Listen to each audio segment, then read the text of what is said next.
well, it's just me and D-Mac tonight, the 4-time Stanley Cup champion from your Detroit Red Wings. What's up, my friend? What's up, Dennis? You know what? It's the season, I guess. Everybody's out and about, or in Michigan, if you're here like us, it's storm season. So poor Petey Williams could power through everything, but he can't power through DTE. So the boys are busy. But hey, what a guest we have. You know my love for storylines and what a fan I am of 205 Live. So can't wait to talk to our guest. Anyways, I mean, no Dimitri, so we don't get all the coaching experience, and then no wrestling guru. It's just you and I, bunch of slapstick fans. So I hope he can handle it. That's it. Lars is on tour right now, so that's why he couldn't make it. Petey's locked out of his house because he doesn't have any power. But we do have Daivari with us. Daivari, thank you so much for hanging out. Of course, man. Thanks for having me. I appreciate it. I had the benefit of getting to know you in Nashville this past television tapings. You were hanging out with your brother. It was really cool to get to know you and sit down and talk with you for a little bit and your interest in even doing this with us. So thank you so much. No, of course, man. I've been telling all the people I've been doing the interviews with that when I first got to WWE, a few people did some podcasts and shit that I think they were saying stuff they shouldn't have been saying or whatever. So they got kind of strict about like who we talk to and all that kind of stuff. So for 5 years, I didn't do any interviews, no podcasts, no nothing. So I'm excited to finally do all these. Well, I'm going to start out because I'm very curious. You're from Minnesota, but you're Iranian American, right? Yes, my parents are from Iran, but me and my brothers were all born in Minnesota. Coming up in the wrestling industry, and I might be wrong about this, and correct me if I'm wrong, but it doesn't seem like being Iranian is a face character, and you grow up into a heritage where I guess technically in the wrestling industry, you guys are kind of notoriously bad guys. Is that something that you saw coming into the industry that made? I don't even know where this question's going, but this is one of these questions I've been dying to ask you for the longest time, because this kind of stuff does kind of matter. Well, here's the thing. What do you mean? Sorry, I was just gonna say it's Iranian, by the way, and it's also too. Were you born into the heel role because you were born? That's what Dennis is asking. Right. And did it make it easier or harder? Does it make it easier and harder? Right. So yeah, obviously, like looking at guys like the Iron Sheik, who was obviously a very big heel in the 80s. And then even when my brother got to WWE, the gimmick he was doing, Muhammad Hassan, when I first started wrestling, I was kind of thinking, do I want to do the foreign heel type thing? But I had to be honest with myself. I wanted to always make it to the WWE or just make it in professional wrestling. And I'm, 5'10", 180 pounds. So I knew I had a lot going against me. So when you have something that you can utilize and maybe help you out to stand out from the pack, that's how badly I wanted it, So I said, I don't mind being a heel. I don't mind playing up the fact that I'm Iranian and all that kind of stuff, just because I already knew I had a big uphill battle because look, all my favorite wrestlers were guys like The Rock and Stone Cold, who were 6'2", 6'3", 240 pounds, guys like that, no matter what they look like, they get a look right away. So when you're a little bit smaller, sometimes they're like, all right, well, what's different about you than some of these other smaller guys? Luckily for me, it was that I was of a different ethnicity. So I didn't mind it. I always think being a heel, you got to have a little bit more fun, you got to fuck with people a little bit more. So it was kind of twofold in that way. That's awesome. That's one of the things. What, like, back to basics, how old were you when you fell in love with wrestling, and what was it that made you yourself go, I'm going to put everything into this to make it my career? So me and my brother started watching wrestling around the same time. He's 5 years older than me. So we started watching as fans, and obviously he got to actual wrestling practice and training before I did. So we both wanted to be wrestlers. We were always wrestling on the trampoline, wrestling in the living room, all that kind of stuff. And then, I saw him go on to be an independent wrestler, and he was wrestling around Minnesota and stuff like that. And then when he got signed by the WWE, like that kind of, because indie wrestling wasn't, back when my brother wasn't doing it, it wasn't like what it is today. It wasn't, it's a little bit more glamorous today. Some places have cool video distribution entrances, all shit like that. My brother was doing these really small, shitty shows like back in '99. So it was more cool, like, oh, right on, my brother's a wrestler. I got to go watch him in the local VFW or something like that. And my parents, like I was just having fun doing this wrestling thing. But he was always very serious about it. And when he made it to the WWE, like seeing your older brother do that, you go like, holy shit, it's actually possible if you actually apply yourself and try hard enough, even because he's no bigger than me. He's a little bit more muscular than I am, but I'm a little bit taller than him. So he's always been a smaller guy as well, too. So seeing him actually make it to the WWE, it really like lit a fire under my ass, saying like, I'm gonna do this too. I'm not gonna become an indie wrestler just to like have fun like some guys do. Like I'm all in. I'm trying to make it to the WWE because now that I see it is possible for someone who's not 6'4", 250 pounds. Did your brother take a lot of the bullets from your parents about getting into the wrestling industry for you? So it was a lot easier since they saw his success and then you decided to want to do it. They go, well, he's successful. We'll let the younger one do it too. Yeah, 100%. It was much easier for me to convince my parents. Like I think it was more of like, if you don't make it, you're a loser. Like he made it, so you got to make it too. Yeah, that's hilarious. How about what have you been able to learn? Like now that you've obviously you have your own career and stuff, but looking back, just because he had to have paved the way in some sort of thing, but because I'm always looking for the little things. What always comes to my mind is Scotty Bowman, greatest coach in hockey history, said the big things will take care of themselves. You got to take care of the little things. And if you make the mistake, don't make it again. So I got to just from seeing both of you guys and how you are similar size, but you're not the same person, even though, you can play the heels and the brothers and stuff like that. But what was it like to this day that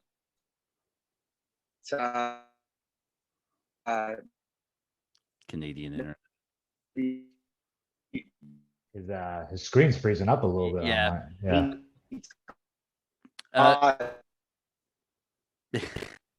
Dude, anyways, I guess what his question was leading to was mine's freezing. Yeah, you were freezing pretty bad.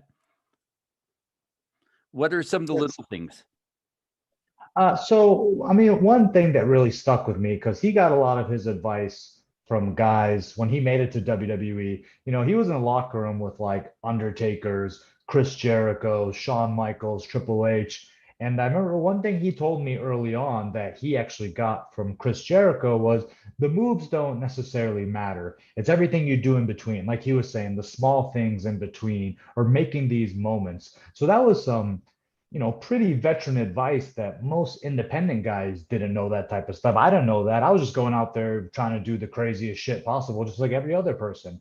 But he told me pretty early on, he said, the moves don't matter. Make sure you have moments, make sure you have a character, make sure you really stand out. And if you look at someone like Chris Jericho, he was one of the best at doing that. He's another guy who even harder for him because when he was breaking in, it was even bigger guys who were into wrestling. And look at his longevity and how long he's been around, how many times he's reinvented himself, basically doing, kind of the same moves. He added the code breaker a few years later. Now he's added the Judas effect, but nothing too crazy. But he's still one of the goats of pro wrestling because he always made sure his promos were good, his gimmicks were good, all his feuds, he made sure there was something special about them rather than just, oh, I hate you and I hate you too. So when he told me pretty early on, he said, don't get too hung up on the moves. Be hung up on everything else that makes a good pro wrestler, that makes an entertaining pro wrestler. That was something that always stuck with me for a very long time.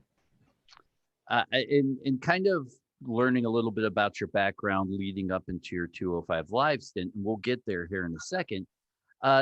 I guess, Mike, did you go and spend a lot of time in a lot of the WWE locker rooms as a young kid tagging along with your older brother? No, not at all, actually. The only time I actually went backstage into a locker room with him was when he was working for TNA the first time he was there. So no, I actually never went backstage there. He always got me tickets to shows and stuff like that. But I mean, people forget that my brother got signed really young. Like when he was on TV with Muhammad Hassan, he was only 21 years old. He was just a kid. So I think he was still kind of navigating the waters. Maybe didn't he felt like a kid himself around all these like big adult men that I don't think he was crazy about bringing his even younger brother backstage, because it was basically like, who are these two little kids like hanging out here? He was already having I think a hard enough time fitting in this world of fucking men when he's just like a 21-year-old guy who just got there from the indies. So I never got a chance to go backstage with him, but now that I work there, or I was working there, I totally understand. Those days are crazy. And especially at first, he was always very busy. He was in a lot of high profile segments. So last thing I want to do is go there and kind of stifle him or have him worrying about what I'm doing and stuff like that. Because I mean, look, I was 15. I was a little fanboy. For all I know, I would have been bugging The Undertaker, bugging John Cena, stuff like that. So no, I never got to go backstage, but it wasn't a big deal. The stuff Dennis does for you guys at the TNA taping. So I mean, it's the same thing, right? We never get older. But how about the wrestling? And just to get it, who are some of the influences? You mentioned Jericho giving the advice, but how about like wrestling schools or the mentors as far as developing your style? How does that come about for a guy? Like, you want to wrestle, then you're going to go to a wrestling school. So who are your influences? So obviously there's a lot of guys who I watched on TV. So I started watching wrestling like right at the peak of the Attitude Era. So I have unfortunately a lot of the same answers a lot of people do. Guys like Stone Cold, The Rock, Triple H, Kurt Angle, Shawn Michaels, Eddie Guerrero, Chris Benoit, like all those guys were the TV guys who influenced me. And unfortunately, my brother got to do a little bit of hands-on training with me, but he was touring with WWE, so he wasn't necessarily always around. It was more like I got to send him my matches and he got to review them, and we just got to talk on the phone and stuff like that. But there's a independent wrestler in Minnesota named the Anarchist Eric Cannon. He was among, Yeah. he was wrestling a lot, kind of in the early indie days, going to IWA Mid South, and he was working a lot with like Daniel Bryan and Cesaro and AJ Styles and Chris Hero and all those guys. He was kind of in that group, so he was probably the most respected veteran wrestler in Minnesota at that time. And luckily, him and my brother were good friends. So my brother asked him, "Hey, would you mind taking my brother under your wing, kind of show him around?" And me and him hit it off real well. We wrestled a few times, and I think he really understood that I grasped wrestling at a pretty young age. So we traveled a lot together. We wrestled a lot together. So he was kind of like my unofficial wrestling mentor who taught me a lot of things. And he's still one of my best friends to this day. We still talk all the time. We still talk about wrestling a lot. I like to ask him things because from when I was 17 up until now, 32 years old, he's someone who I've always been able to like bounce ideas off. And, you have a little bit of a bias when it's your brother. So I like having someone who's not my brother who I can kind of ask questions to and that kind of stuff. Because like I said, your brother very rarely is going to say like bad stuff. Sometimes you need those like real criticisms. And I feel like your family's always going to sugarcoat it a little bit. Eric was someone who could always be brutally honest with me. And sometimes you need that. And it seems like we talk a lot about your brother and not talking about him or comparing him, but you both had the same road. And was there, and maybe you're not there yet, or maybe you were, but was there a time where you go, all right, he's paved his own path. I have to figure out how to be my own person and maybe go along his path, but be who you are? Or was there that brotherly rivalry where you're like, all right, I see who he is. I'm going to trump him and be just as big, if not bigger? The crazy thing is, we've only tagged maybe 10 times throughout the 15 years I've been wrestling. We wrestled each other one time, which was a long time ago. Our careers are actually always been in different places. Like my time in WWE was 10 years after Sean left WWE. So sometimes, like when I first debuted, there was a handful of people who thought I was Sean's son because there was such a long time. They thought I was like a second generation wrestler or something. So I kind of feel like I paved my own path from the get-go because, like I said, we were just always in different places. When I was an independent wrestler, he was in WWE and TNA. And then when I got to WWE, he was no longer there. So we just kind of did our own thing. We obviously always kept in touch, but we didn't do a whole lot of shows together. We didn't tag a lot. We didn't really do any of that stuff. As we got older, we were really hoping this time around in WWE, we'd like finally get to do it, but we still missed each other again. So honestly, like our careers have always been in different companies. Other than when he was a producer and I was talent, that was the only time we worked in the same company together. But even that wasn't the same because he was busy producing other matches. I was wrestling on 205, so we almost didn't always see each other at work either. So I kind of feel like I forged my own path. I think the one thing that helped me the most was having this Daivari last name, and he just is very well liked in the industry that a lot of promoters were willing to give me a chance just because I was Sean's brother. So I always said, I think the last name got me that initial booking a lot of times, but I think it was my own work that kept me booked and kept me being brought back to all these different companies. 100%. 100%. It doesn't matter who you are. It can lead you to the door, but whether you get in or not is up to you. So yeah, 100%. You know, I always appreciated the fact him sending out emails and stuff like that. So, hey, would you give my brother a chance? Or would you, when I went to WWE the first time to do a tryout, you know, he reached out to William Regal saying, hey, can you just make sure to get an extra look at my brother? Because that's really all he can do. The rest is just on me. You know, it's not like he isn't some powerful name in the industry where he can just get me a job like that. It was really just, hey, do you mind giving my brother a fair shake? And I say the rest is just on me to be ready and make sure to step up to that opportunity. D-Mac? I was going to ask also too, do you remember, I'm always interested, like your first match to then when you, like, when did you say, hey, I think I got this? And then like, what was the time frame between starting and then your first TV match? Because that's got to be a whole different world, not only from the gym to in front of a VFW crowd, but then to actually TV to learn all that stuff. So for you, how did that process play out? So I broke in around 2007. I'd say around 5 years is when I really started like feeling myself. You know, I always was confident in my ability, and I always had confidence when I was in the ring. But you go back and watch some of these matches, you go like, they're not that good. But I wasn't hanging up on it because my brother did a good job explaining to me. He said, hey, there's a difference between sucking and being new. And I look, if you're 5 years or under, you're still new. You know, you're still wet behind the ears, you know, type of thing. So he kept telling me that. He goes, it's okay to make mistakes your first couple of years. If you're 10 years on the job and you're still making these rookie mistakes, then there might be a little bit of an issue. But when you're still kind of learning this, you know, it's okay to make mistakes. So around 5 years in, we got booked for, or he got me booked for Ring King, which was an offshoot of TNA. They did a couple of tapings down in India. That was the first time I had like real TV experience. And yeah, it was a whole new world for me there. And luckily, that was one place where we got to tag a little bit. Again, we only tagged a couple times there, but having someone in the ring with me to kind of relay time cues and stuff like that. Because when you're an independent wrestler, you don't have time cues. They say, go out there, tear it up, you know, try to do it within 15, 20 minutes, you know, whatever.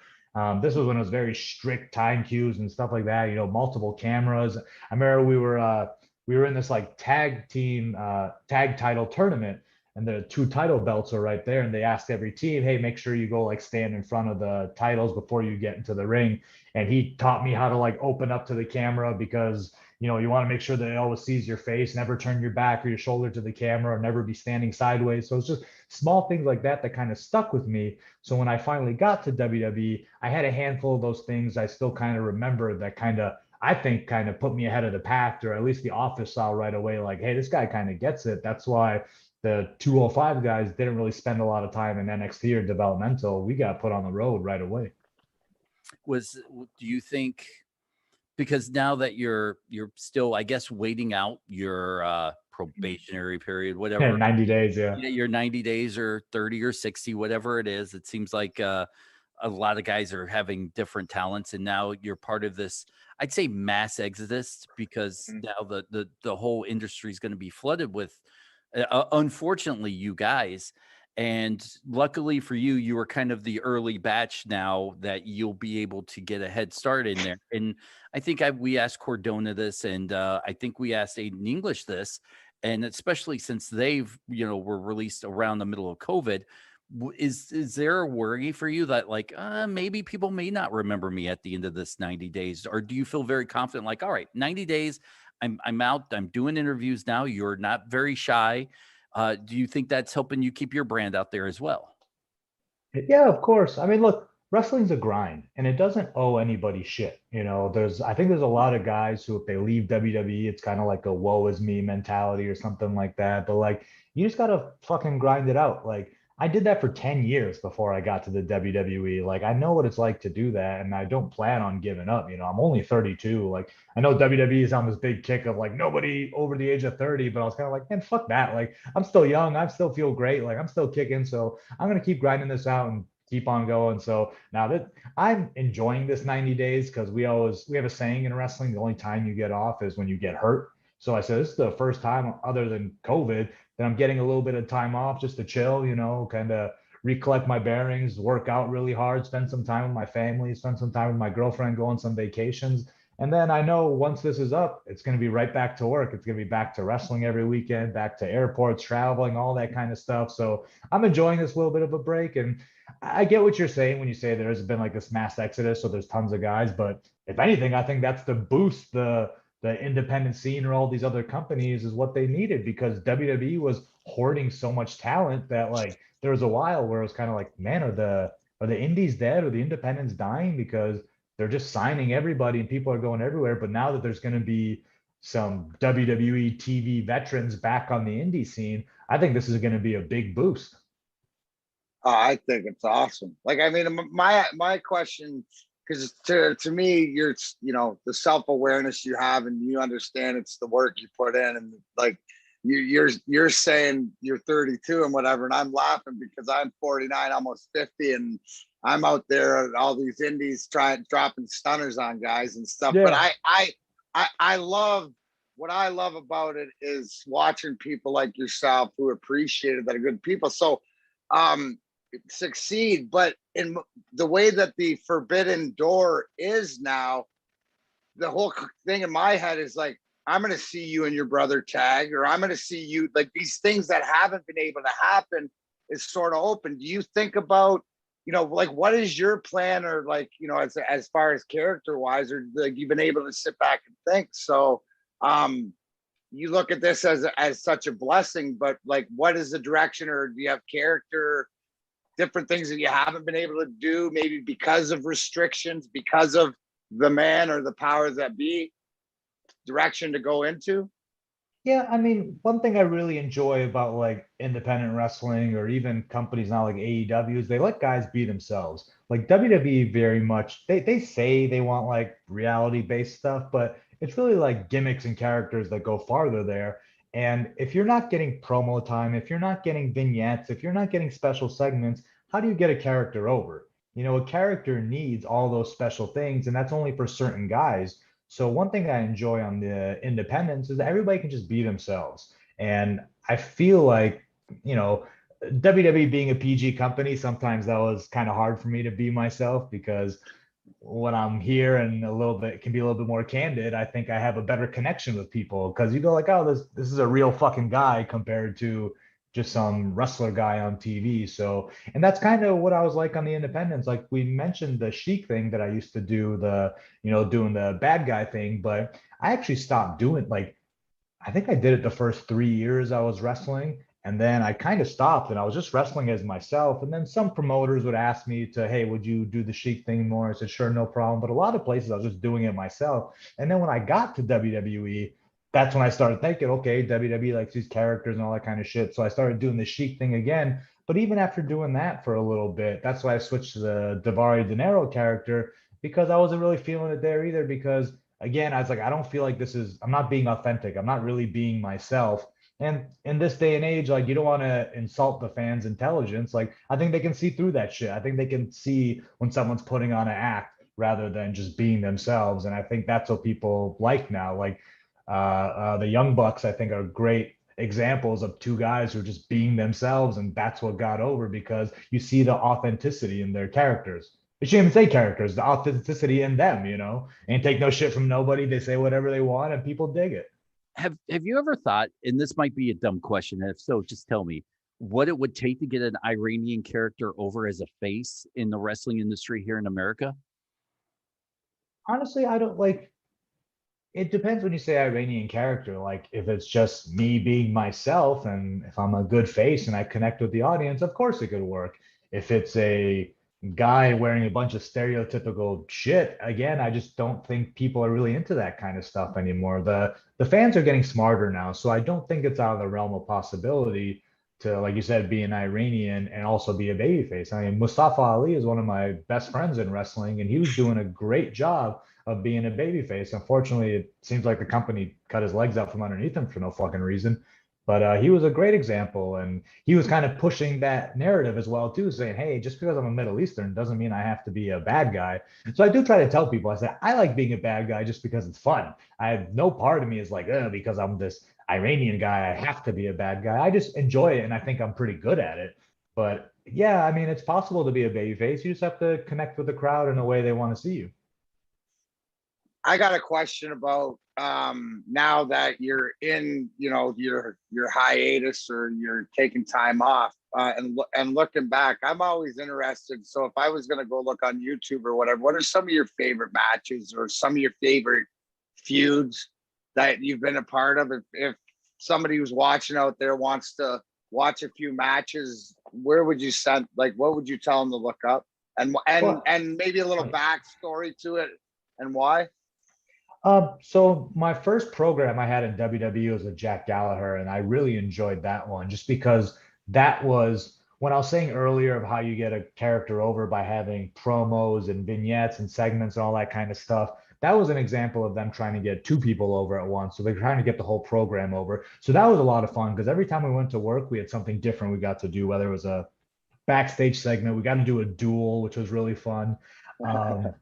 We did a contract signing for a I Quit match. So that was kind of twofold. For one, we got to do a contract signing, which is like typical WWE contract signing where you get to flip the table and beat the shit out of each other. So I always thought that was kind of reserved for world title matches, but we got to do that on 205. So I thought that was pretty fucking cool. And then on top of that, that led into an I Quit match we got to do. So I really sink my teeth into that kind of stuff. Unfortunately, the latter part of my career in 205 was just a lot of random matches, cold matches, and sometimes that can be artistically not very pleasing. So the whole program I got to do with Jack at the inception of 205, that was one I really liked.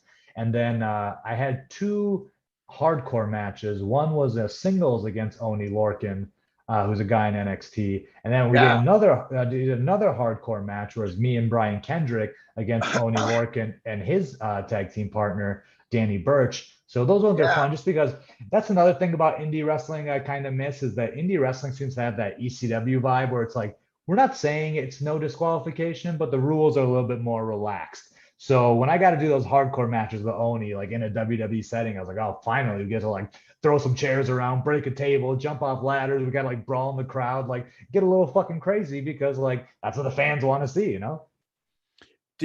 Has your love for wrestling, because D-Mac himself, with wrestlers in the past, they say when they're into WWE, they kind of, they're so busy that they lose the love as a fan of wrestling.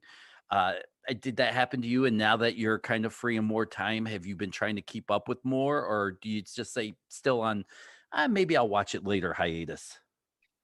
I kind of still follow it. You go on Twitter and you can see all the highlights and stuff like that. I haven't watched Raw or SmackDown in a long time. I know there's a little famous quote that was going around like a month ago about how Buddy Murphy said like he only watched Raw and SmackDown like through Instagram or through Twitter or something like that. Like, yeah, me and a bunch of other guys in WWE, exact same thing. Like he's telling the truth. Like I haven't watched a full episode of Raw or SmackDown in years. I mean, a good chunk of the time I was actually there, so I just kind of got to see. But no, I just kind of keep up with it on Twitter. And like, I wouldn't say like it does kill the drive a little bit because the biggest thing to me is once you become a wrestler, you do kind of find out some of the secrets of the business, but you're still not in WWE. You don't fully know how that operates. You might know how wrestlers put a match together, but that's about it. Once you get to WWE and you see, the curtains fully pulled back and you see how it is, and it kills the passion a little bit because, at least for me personally, I realized how much your career in WWE is out of your hands. It's 100% up to the office if they want you to succeed. And it's as simple as, are you going to do a lot of jobs? Are you going to get any mic time? Are you going to get vignettes? Are you going to get 6 minutes to wrestle? Or are you going to get 20 minutes to wrestle? So there's a lot of variables that make it a little bit challenging to maybe get over. So that was one thing that kind of like, oh shit, that, no matter how hard you try, no matter how good you are, if they don't pick you to succeed, then you're not gonna. And, I mentioned Buddy Murphy. He's a perfect example of a guy who's really good at wrestling. He seemed pretty over with the crowd, but for some reason they just didn't want to go with him, and that was it for him. And that's what kind of sucks. And same with Aleister Black as well too. Like a guy who's a really good wrestler. He's really over with the fans. They want to see him succeed, but for some reason they just didn't pick him. So like when you kind of have that realization of like, oh shit, someone just has to pick my success no matter how hard I try, no matter how good I am, that kind of, it kills your spirit a little bit. No, how can it not? And then that's also true, is that it's got to be as a wrestler where you see, like you said before, AEW, TNA, where you can be more of yourself or develop more of the character because you see more of who you are. You mentioned Mustafa Ali as one of your best friends. Who are some of the, who are your cronies, or who are some of your favorite guys to wrestle? Because, the thing that I love about it, and like you said, the curtain pulled back, but to me, you guys are the best stuntmen in the world, and yet you're stuntmen doing synchronized dancing. You know what I mean? Yeah. In a sick way. And then sometimes it's like I told my boy Tommy Vendetta. I said, listen, two grown men that want to whack each other over the head with chairs. I mean, that's not my thing, but who am I to say I'm not going to watch and enjoy it? But how behind the curtain, who are some of the guys that are like that you've grown in the business? Maybe give the fans a little bit, behind the scenes, like how you guys travel and stuff. So funny enough, the 205 roster, we all got really close because it took about 3 months for us to realize, like, oh, I don't think the office really cares about this show. So but we still said, no matter what, we're still going to go out there and bust our fucking asses and prove them wrong. So we really all kind of united. That roster got real tight. So like Brian Kendrick, Oni Lorcan, Jack Gallagher, Noam Dar, Mustafa Ali, Lindsay Dorado, Drew Gulak, Tony Nese, like right from the get-go, we all got super, super tight. And we were traveling together just because, like I said, we all felt like we had our backs against the wall a little bit, or we're kind of swimming upstream the whole time because we were all trying to get noticed at the same time. Like, you gotta understand, when you put 14 new guys on the roster and we're all trying to get over at the same time, it gets a little bit challenging. And as we start to learn that, okay, we may not be top priority, we all kind of band together and say, you know what, fuck that. We'll make ourselves a top priority. We'll do the best we can. And when you're kind of, it feels like they say you're like down in the trenches together, that's when you become, real tight, and we all get to know each other a little bit better about hearing, oh, we all have similar backstories. Oh, you've been wrestling for 10 years. Oh, you've been doing this for 10 years. Oh, hell yeah. We all kind of bonded together. So that 205 roster, like for a shoot, was actually really, really tight. And they're all my good friends who I still talk to on a regular basis. They're guys who aren't just wrestling acquaintances. Like, they're my friends now. They're people who I talk to and I'll continue to talk to for the rest of my life.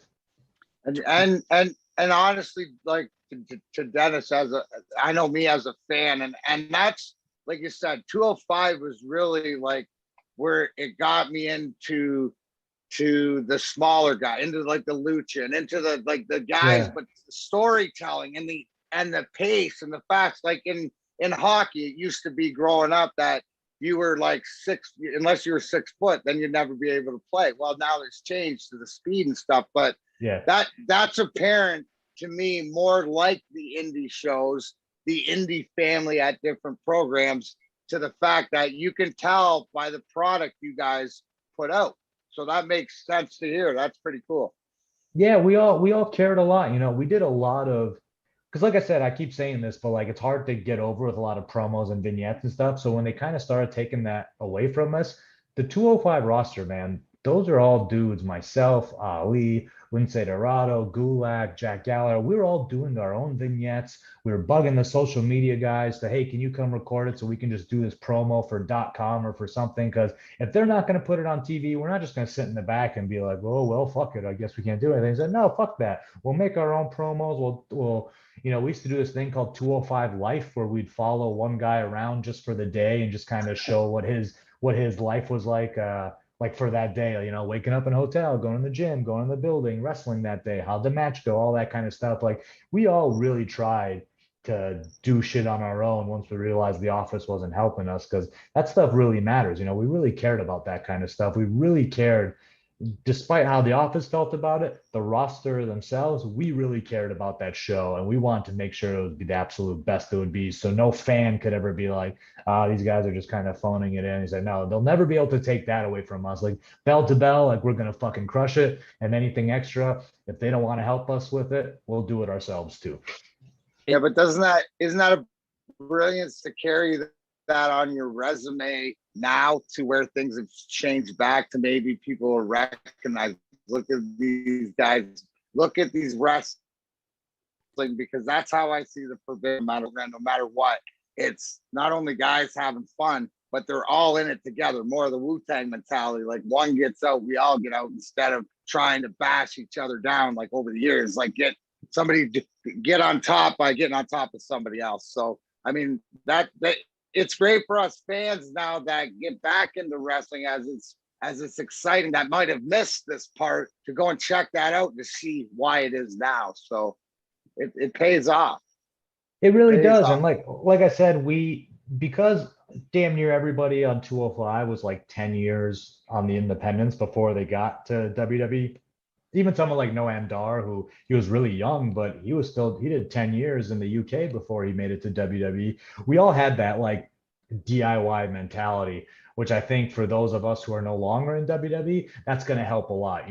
If someone was in WWE for their whole career and they've always had promos and this and that, and then one day they leave WWE and all of a sudden now they have to do their own promo and stuff like that, that might be a whole new world to them where they don't know what the fuck to do. But like, man, I know camera guys, videographers, cinematographers, all that kind of shit. So if I ever need to throw together a promo, it's a simple phone call, and I have millions and millions of notes apps in my phone of just writing down ideas and stuff like that, because I really care about this shit. I care about this shit a lot.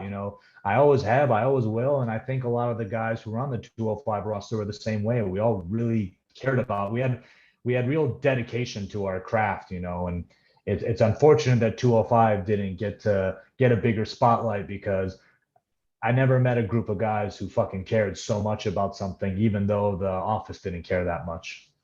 This might feel like a loaded question or a dirt sheet question for the headlines, and I'm just going to have to ask it, I guess, is Sure. NXT had Triple H looking out for him. The main roster guys have the main roster in the office behind them. Do you think the lack of success for 205 Live was having a major figure behind them to help push it to the forefront of that platform? Yeah, definitely. Like I said, the product can only anything in WWE can only succeed however much the office gets behind it.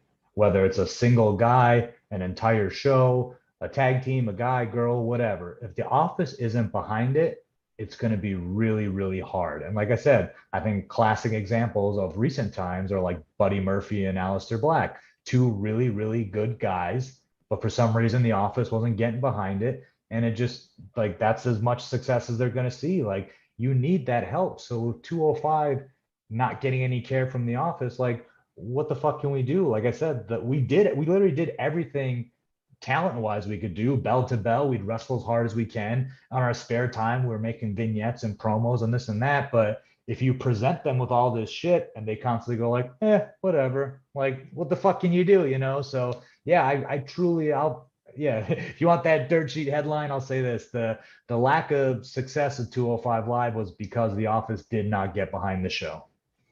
Absolutely.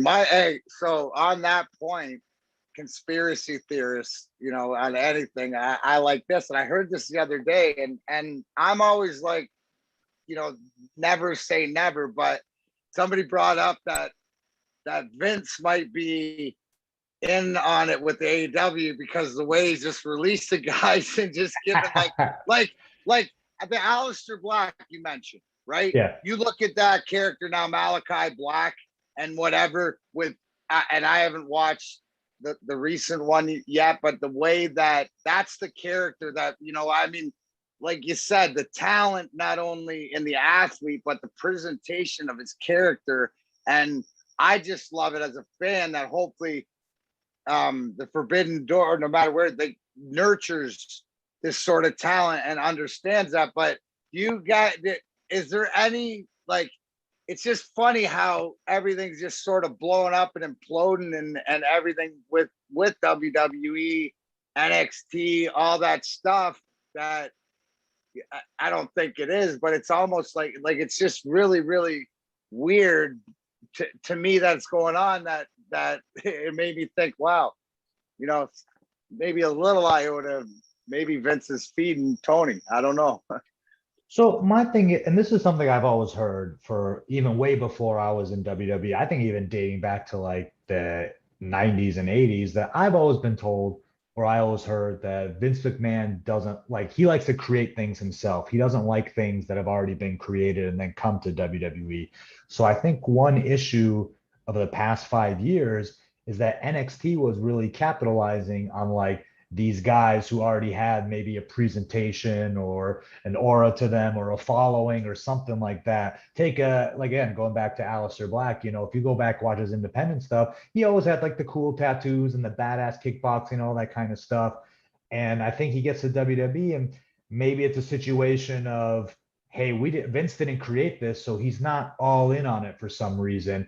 And if you look at some of the guys who've come from NXT, like I said, a lot of them come from other promotions where they're already pretty over. They already have a following. Social media and the internet helps guys have a following before they even make it to WWE. So I always heard that could be a little bit of something against you if you're over for something else, or sometimes they might want to like repackage you completely, which again, I think it's kind of crazy, because I said, man, if someone can get over on their own or garner a little bit of following on their own without the WWE machine behind them, imagine if the WWE machine was behind them. Then you could potentially have a next big superstar. So yeah, that was the only thing I was thinking, would just be that a lot of guys the last 5 years who come to NXT, they've already like been somewhere else, so they already have a following. And because WWE and Vince McMahon didn't create that, he might not be super into it.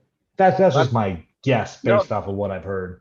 But that's a great point too, because if you follow a lot of what the things or the guys that have been released and the girls that have been released, that has a lot of bearing to it. Yeah, and one thing I really like about AEW is that AEW is doing exactly that. They see guys have a following. They see, oh, this guy has a great gimmick he's doing on the indies. This would be great for AEW, rather than let's bring this guy in and completely change him. Orange Cassidy was doing his gimmick on the indies before AEW, and it got such a following and it went so viral that they're like, shit, we need this guy. We need to have that on our TV show, rather than being like, well, we see the talent there, let's get him on our show and then change him completely, change his name or something like that. I like that AEW sees hardworking guys on independents from other companies and say, hey, we want that on our show now. You just spent 30 seconds talking about AEW. The headlines now is Daivari's going to AEW. So congratulations. No, man, I said this in another interview. They're doing pro wrestling right. What's that? You're cheating on us? Another interview? Yeah, sorry. Yeah.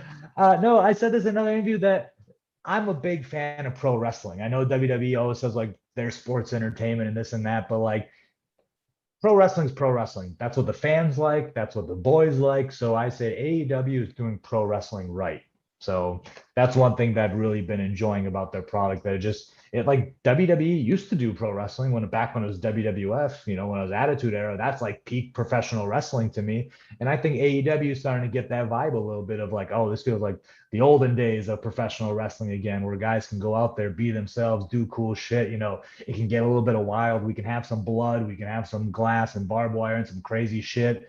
We can, guys can cuss a little bit. Like it just feels more real there. So I would say they're doing pro wrestling right, and that's one thing I'm really enjoying about AEW. Well, my question for you is, what do you do in your free time? Do you have any hobbies, interests outside of the pro wrestling industry? Right now, no, not really. I just go to the gym and just kind of hang out. Like wrestling's been so consuming of my life for the last 15 years that it's kind of all I really think about. It's all I really want to do. When I got to WWE, that was the first time I started thinking like, man, maybe I should find some other hobbies, because like wrestling's kind of taken care of. I no longer have to like chase bookings or any of that kind of stuff. I don't have to negotiate money or anything like that. So like my whole wrestling thing is taken care of. Maybe I should focus on some other hobbies. And I never really found anything else that was kind of grabbing me like it is wrestling. So now that I'm out of WWE, like now I can fully focus on wrestling all the time because now I'm back to being my own brand. It's no longer I'm just a guy who's part of WWE. Now I have to design my own merchandise. I have to be my own agent and get my own bookings and stuff like that. So right now, I still have about another month and a half until my no compete is up. So I'm still taking these next couple of weeks just to kind of relax. I'm going on a vacation next week, so just kind of chill.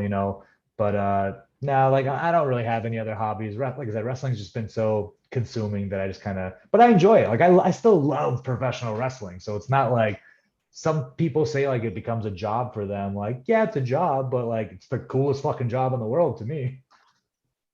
Now you mentioned like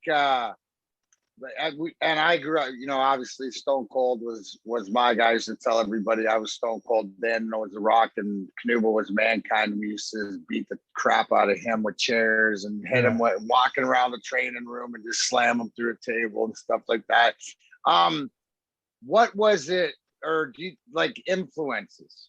Like as far as to the characters that you are or you're wrestling, like as far as any moves, or was it? Yeah, like how do like your specialized moves or your finishers, or how do you come about to not only naming it but also to just deciding, hey, this is going to be my finisher?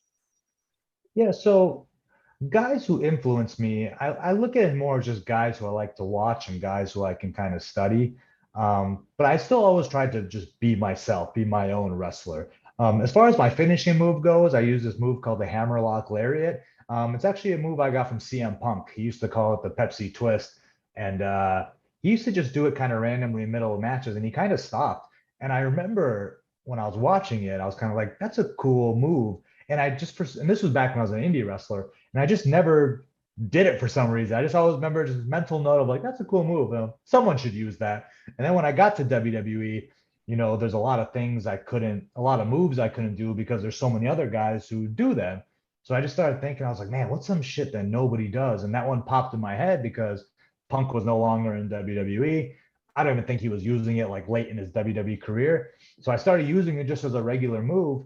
And then when I switched characters, it was Adam Pearce who said, like, we should find a new finishing move for you. We're kind of changing your character. And I asked him, I said, I always do this hammerlock clothesline in the middle of matches. Can I do it for a finish? And he was like, yeah, let's try it out. And I started doing it and I was getting good reaction. So that was how I kind of came along the move, was getting it from CM Punk. But as far, I get influences from different guys, like there's something about like the professionalism of like Randy Orton, how he like carried himself like a star. That always kind of was in my head. But I also love the wild style of like Stone Cold Steve Austin, where his matches could spill all over. And that's kind of what like my indie matches were like, where we'd be brawling through the crowd and this and that, and just, being a little bit more vulgar, being a little more in your face. I always really enjoyed that. But yeah, I mean, like I said, I can disconnect from wrestling and just watch it as a fan and just enjoy it. The like, who's your influence or who's your favorite wrestler, to me is always kind of a loaded question, because I'm like, man, I could like 20, there's 20, 30 guys I could think of who influenced me in some sort of way, or who's the greatest wrestler of all time. I'm like, I don't know, there's like 20 greatest wrestlers of all time. So I don't know, it's a big list. Nice. A long DMAX question, and this was something I was going to wrap up the interview with my question because we're getting to the end here. But I've been to a lot of locker rooms with Pete, especially Impact and outside of that, indie wrestling with him. I've met a lot of wrestlers. You by far were one of the most kindest, outgoing, and nicest guys that sat down, talked to me, didn't have to, ask questions. We had a nice little conversation at dinner one night. And a lot of times in the wrestling industry, that gets lost on wrestlers. And for all you knew, I was a fan, or just, a guy that was hanging on the PD's coattails, which I am, by the way. But, but, yeah, but Dennis, you've been doing it good for so many years. Like, that's the thing, right? Like, we're talking about how long of a career he's had. You've had almost a coattail career for that time. You're very good at it. Don't sell yourself short. But who taught you that? Because that kind of interaction and kindness to fans and other people in the locker rooms, I feel like has to be taught a lot of times. And where did you learn that from? Honestly, I think I learned it from seeing other guys be assholes and watch that ruin their careers. I don't want to name any names, but there's a handful of guys who I've come in contact with, and I've wrestled on shows with them and even in WWE and stuff, that they're such talented wrestlers, but their bad attitude is what always kind of held them back, thinking they know too much or thinking they're too big for this, too big for that. I met The Rock once at SmackDown, like it was whenever that Fox premiere was, like October 2019 or something. This is fucking Dwayne Johnson, big time movie star and also legend of wrestling. He was going around saying hi to everybody, introducing himself, which was hilarious. Hey, I'm Dwayne Johnson. Like, yeah, I know who you are, dude. Like, but like the fact that he's going around saying hi to everybody, I go, this is the biggest celebrity in the fucking world. And he's still going around introducing himself, saying hi to everybody, just being a nice guy. And like I said, seeing guys who are kind of assholes and watching that ruin their careers, it was very eye-opening to be like, all right, don't be like that.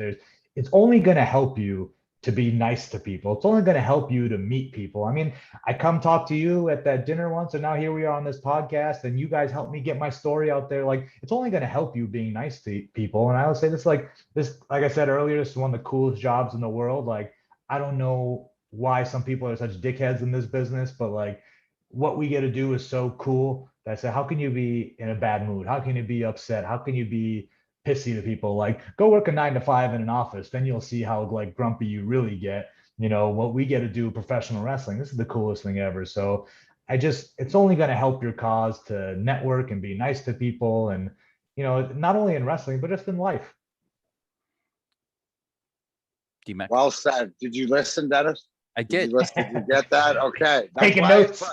Progress, not perfection, Dennis, but you're working there, but that's absolutely you either learn things from people how you want to be like, or you learn from people that absolutely don't want to be like. But I think Dennis couldn't say it better. You're a great prime example of why I love this wrestling business, and now why I follow you, and I hope our listeners and everybody else is to know, because it's the same reason that I go to all these indie shows, is it's just to watch the passion. And there's nothing like the passion from the fans and the connection. So to hear somebody that I admire what they do, admire as much back, that's, enough said. Great, absolutely great talking. And I can't wish you the best in the world. Just remember, guys, everybody out there, karma is real.